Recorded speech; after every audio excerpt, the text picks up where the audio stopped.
Hello students, इस video में हम आपके लिए लेकर आए हैं बीएससी फाइनल ईयर केमिस्ट्री के पेपर नंबर 2 इनऑर्गेनिक केमिस्ट्री की यूनिट नंबर 1 का नेक्स्ट इंपॉर्टेंट टॉपिक जो है आपका फॉस्फेजिन्स, जिसे हम फॉस्फोनाइट्रिलिक क्लोराइड भी बोलते हैं। इस टॉपिक की हम देखेंगे method of preparation, definition and properties. ये तीन जो कैटेगरीज है उसी के अकॉर्डिंग यहाँ पर हम फॉस्फेजिन्स को डिस्क्राइब करेंगे। तो बिना देर के स्टार्ट करते हैं।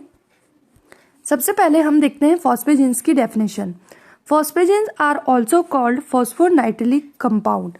फॉस्फेजिन्स को हम फॉस्फोरस नाइट्रिलिक कंपाउंड भी बोलते हैं।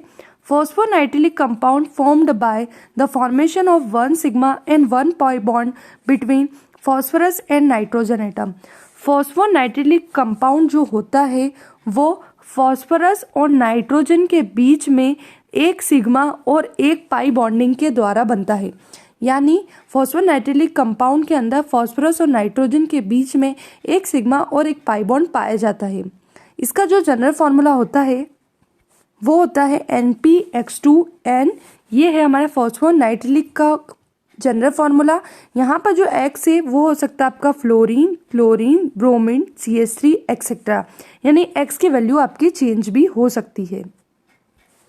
फॉस्फोनाइट्रिक क्लोराइड आगे लिखा है, in phosphazenes phosphonitrilic chloride are most important.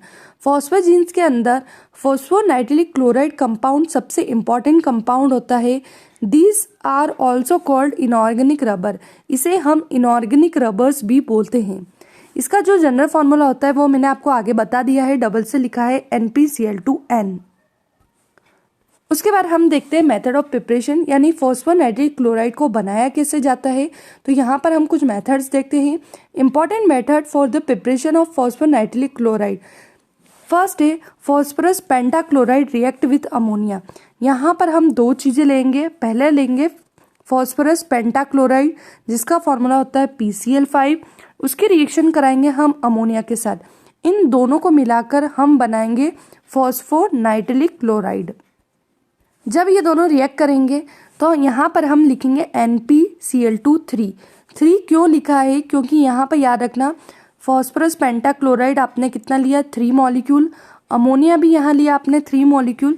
तो ये जो NpCl2 बनेगा ये भी बनेगा आपका 3 मॉलिक्यूल और साथ में निकलेंगे आपके 9 HCl। इस तरह से ये कंपाउंड जो बना है इसे हम बोलते हैं फॉस्फोरस नाइट्रिलिक क्लोराइड। दूसरी मेथड ऑफ प्रिपरेशन है हमारी phosphorus pentachloride react with ammonium chloride at temperature 145 to 160। आगे वाला कंपाउंड तो वही आपका फॉस्फोरस पेंटाक्लोराइड, साथ में आपको अमोनिया की प्लेस पर लेना है अमोनियम क्लोराइड।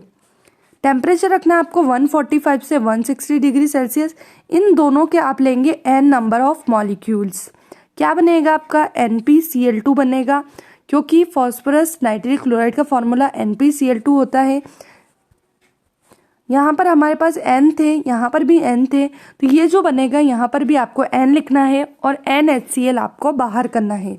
इस तरह से हमने फॉस्फोरस पेंटाक्लोराइड और अमोनियम क्लोराइड से बनाया।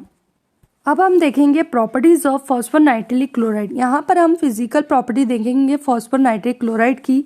तो फर्स्ट पॉइंट है melting point of NpCl2 is 114 degree Celsius and boiling point is 256 degree Celsius.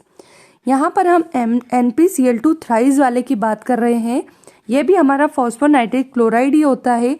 यहाँ पर आपकी N की वैल्यू 3 होती है। उस समय मेल्टिंग पॉइंट 114 और बॉइलिंग पॉइंट 256 होता है। It is soluble in benzene, ether and CCl4। ये ऑर्गेनिक सॉल्वेंट बेंजीन, ईथर और CCl4 के अंदर सॉल्युबल होता है।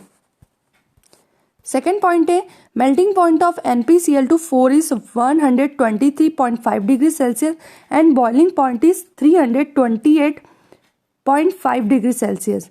यहाँ पर हम NpCl2 की बात कर रहे हैं। इसका जो मेल्टिंग पॉइंट है वो होता है 123.5 डिग्री सेल्सियस और बॉइलिंग पॉइंट आपको याद रखना है 328.5 degree Celsius. It is less soluble in benzene, ether and CCl4। देखो इसके पहले वाले में मैंने आपको बताया कि जो हमारा NpCl2 होता है वो बेंजीन, ईथर, CCl4 में सॉल्युबल होता है, लेकिन जो NpCl2 होता है वो इन तीनों के अंदर लेस सॉल्युबल होता है। यही आपको लिखना है। उसके बाद थर्ड पॉइंट है both are toxic and irritating. तो ये दोनों NpCl2 3 और NpCl2 4 दोनों ही बहुत ज़्यादा टॉक्सिक होते हैं और इरिटेटिंग होते हैं। फोर्थ पॉइंट है in vacuum NpCl2 3 and NpCl2 4 give elastic polymer. In vacuum के अंदर जब हम NpCl2 3 और NpCl2 4 का यूज़ करते हैं तो इन दोनों से हम एक इलास्टिक पॉलीमर का फॉर्मेशन कर सकते हैं। तो इस तरह से हमने देखा फॉस्फोरस नाइट्रिलिक क्लोराइड यानी फॉस्फोजीन्स की definitions, method of preparation and properties. तो आई होप आपको ये टॉपिक क्लियर हो गया होगा। अब हम मिलेंगे नेक्स्ट वीडियो में बहुत ही इंपॉर्टेंट टॉपिक के साथ, जिसमें हम देखेंगे फॉस्फोरस नाइट्रिलिक क्लोराइड की केमिकल प्रॉपर्टीज, जो कि एग्जाम के लिए बहुत ही ज़्यादा इंपॉर्टेंट है। तो अब मिलते हैं नेक्स्ट वीडियो में। Thank you.